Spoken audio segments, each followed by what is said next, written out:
नमस्कार। एचसीयू के 25वें शिखर सम्मेलन में भाग लेते हुए मुझे खुशी हो रही थी। हमारे शानदार स्वागत और आतिथ्य सत्कार के लिए मैं राष्ट्रपति श्री का हार्दिक आभार व्यक्त करता हूं। आज उज्बेकिस्तान का इंडिपेंडेंस डे कल किर्गिस्तान का राष्ट्रीय दिवस था। इस अवसर पर मैं दोनों लीडर्स को बधाई और शुभकामनाएं देता हूं। एक्सेलेंसी, पिछले 24 वर्षों एचसीयू का पूरे यूरेशिया क्षेत्र की एक्सटेंडेड फैमिली को जोड़ने में बहुत महत्वपूर्ण योगदान रहा। भारत ने एक सक्रिय सदस्य के रूप में हमेशा कंस्ट्रक्टिव और सकारात्मक भूमिका निभाई है। एचसीयू को लेकर भारत की सोच और नीति 3 मुख्य स्तंभों पर आधारित है। एससीओ, एस सिक्योरिटी, सी कनेक्टिविटी, ओ अपॉर्चुनिटी। पहले स्तंभ एस यानी सिक्योरिटी के संदर्भ में मैं कहना चाहता हूं कि सुरक्षा, शांति और स्थिरता किसी भी देश के विकास का आधार है। किंतु इस मार्ग में आतंकवाद, अलगाववाद और अतिवाद बड़ी चुनौतियां हैं। आतंकवाद सिर्फ किसी देश की सुरक्षा ही नहीं बल्कि पूरी मानवता के लिए एक साझा चुनौती है। कोई देश, कोई समाज, कोई नागरिक अपने आप को इससे सुरक्षित नहीं समझ सकता। इसलिए आतंकवाद से लड़ाई में भारत ने एकजुटता पर बल दिया। इसमें एचसीयू की बहुत महत्वपूर्ण भूमिका रही। इस वर्ष भारत ने ज्वाइंट इंफॉर्मेशन ऑपरेशन को लीड करते हुए अल-कायदा और इससे जुड़े आतंकी संगठनों से लड़ने का इनिशिएटिव किया। हमने रेडिकलाइजेशन के विरुद्ध समन्वय बढ़ाने और मिलकर कदम उठाने का भी प्रस्ताव रखा। टेरर फाइनेंसिंग के खिलाफ आवाज उठाई। इसमें मेरे समर्थन के लिए मैं आभार व्यक्त करता हूं। एक्सेलेंसी, भारत पिछले 4 दशकों से निर्मम आतंकवाद का दंश झेल रहा है। कितनी ही माताओं ने अपने बच्चे खोए और कितने बच्चे अनाथ हुए। हाल ही में हमने पहलगाम में टेररिज्म का बहुत ही घिनौना रूप देखा। इस दुख की घड़ी में जो मित्र देश हमारे साथ खड़े रहे, मैं उनका आभार व्यक्त करता हूं। यह हमला केवल भारत की अंतरात्मा पर ही आघात नहीं था, यह मानवता में विश्वास रखने वाले हर देश, हर व्यक्ति को खुली चुनौती थी। ऐसे में प्रश्न उठना स्वाभाविक है, क्या कुछ देशों द्वारा आतंकवाद का खुलेआम समर्थन हमें स्वीकार्य हो सकता है? एक्सेलेंसी, हमें स्पष्ट रूप से और एक स्वर में कहना होगा कि आतंकवाद पर कोई भी डबल स्टैंडर्ड स्वीकार्य नहीं हुई।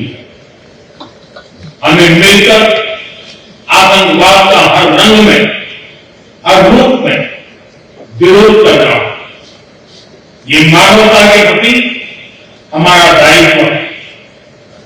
एक्सेलेंसी, अब मैं दूसरे स्तंभ सी यानी कनेक्टिविटी पर अपने विचार रखना चाहूंगा।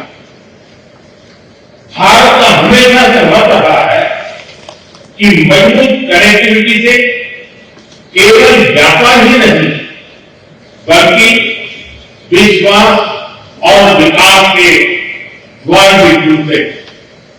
इसी सोच के साथ हम चाबहार को और international north south transport corridor जैसे इनिशिएटिव पर काम कर रहे हैं। इनसे हम अफगानिस्तान और मध्य एशिया के साथ संपर्क बढ़ा सकते हैं। हमारा मानना है कि कनेक्टिविटी के हर प्रयास संप्रभुता और क्षेत्रीय अखंडता का सम्मान होना चाहिए। यही एससीओ चार्टर के मूल सिद्धांतों में भी विदित है। Connectivity that bypasses sovereignty, losing trust and meaning. Excellency, तीसरा स्तंभ है ओ यानी opportunity. Opportunity for cooperation and reform.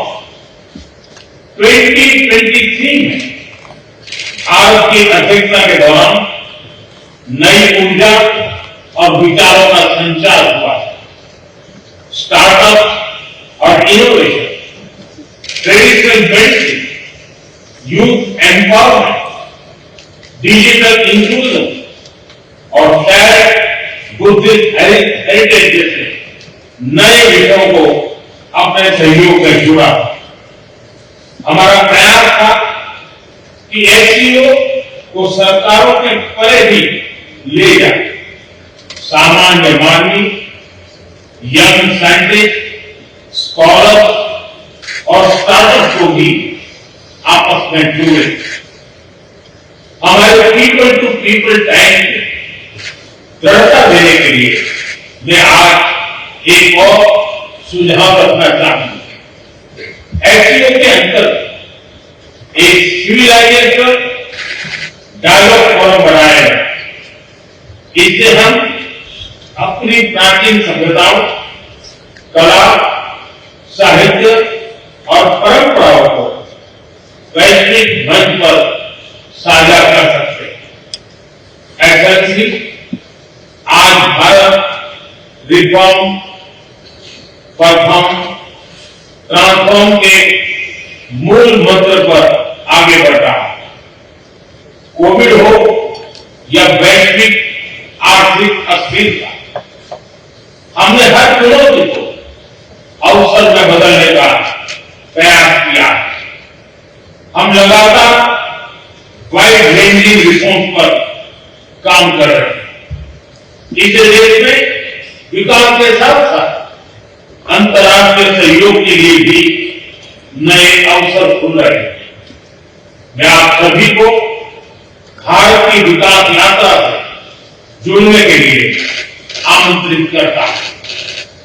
Excellency, यह खुशी की बात है कि एससीओ भी समय के अनुरूप इवॉल्व हो रहा है।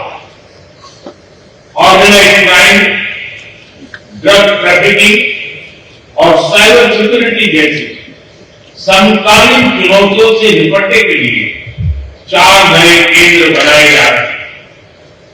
हम इस रिफॉर्म ओरिएंटेड माइंडसेट का स्वागत करते हैं। वैश्विक संस्थानों रिफॉर्म के लिए एससीओ सदस्य आपसी सहयोग बढ़ा सकते हैं। संयुक्त राष्ट्र की 80वीं वर्षगांठ के अवसर पर हम एक मत होकर यूएन रिफॉर्म का आह्वान कर सकते हैं। ग्लोबल साउथ की आकांक्षाओं को आउटडेटेड फ्रेमवर्क में कैद रखना भावी पीढ़ियों के प्रति घोर अन्याय है। नई पीढ़ी के बहुरंगी सपनों हम पुराने जमाने की ब्लैक एंड व्हाइट स्क्रीन पर नहीं दिखा सकते। स्क्रीन बदलनी ही होगी। एससीओ मल्टीलेटरलिज्म और इंक्लूसिव वर्ल्ड ऑर्डर का मार्गदर्शक बन सकता है। मुझे खुशी है कि इस महत्वपूर्ण विषय पर आज एक स्टेटमेंट जारी किया जा रहा है। एक्सेलेंसी, हम सभी पार्टनर्स के साथ समन्वय और सहयोग के साथ आगे बढ़ रहे हैं। मैं एससीओ के अगले अध्यक्ष किर्गिस्तान के राष्ट्रपति और मेरे मित्र प्रेसिडेंट जपारोव को शुभकामनाएं देता हूं। बहुत बहुत धन्यवाद।